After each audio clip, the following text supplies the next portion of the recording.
واحد الصوره دارت بحال البارح في مواقع التواصل الاجتماعي بعد ما ضربت الزلزله، قال لك علي بن شيخ شوفوا الصوره احسن. قال لك علي بن شيخ زلزله 5.2 خلعتكم، حنا بكري كانت تضرب 18.9 ونبقاو راقدين نورمال.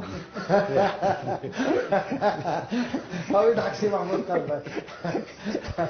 وريني سي محمود قلبان على الصوره. هاو يضحك عجبالك هذه.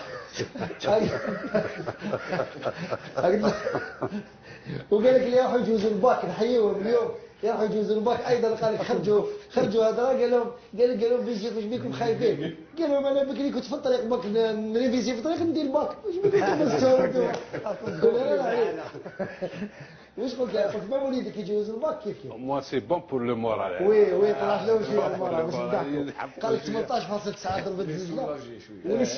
للشهاده كي ضربت الزلزله كان في مقام الهداف الامس بسبب ليميسيون. كنت انا نهضر وهي تضرب كاع خافوا ولا ما خرج؟ لا ما حسيت هو ما حسولها والله ما حسيت قاعد اون بورتي هكذاك مع الهضره دونك. المهم قلت لهم بلي مليحه المورال باش يطلعوا يمشيو لمورا صحاب مليحه الباك. المورال. راك ولي ظاهره اجتماعيه. لا ماشي سي بون بور المورال صح. كاين اللي يديك يريفيزي شويه يونجيستري فيت، وكاين اللي يقعد من الصباح لليل وهو قاري تصيبو عفريت توطلاني. ولا تراك هذا ما كان.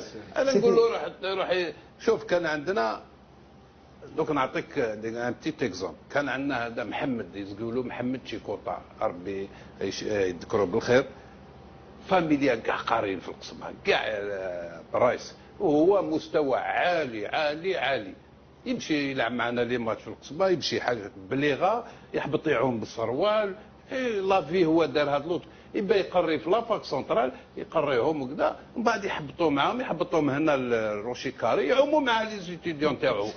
بصح النهار الاخر البيضلاني كاع فور ريسي تعجب. تسمع عنده ميثود بيان سور. دونك ما لازمش غير كان تقرا خلاص ما لو قالكم علي بن شيخ باش دير باك لازم تريفيزي في لا احنا نتمناو لهم ان شاء الله كاع السيريز ان شاء الله شاء الله يجيبوه للماكسيموم يجيبوه.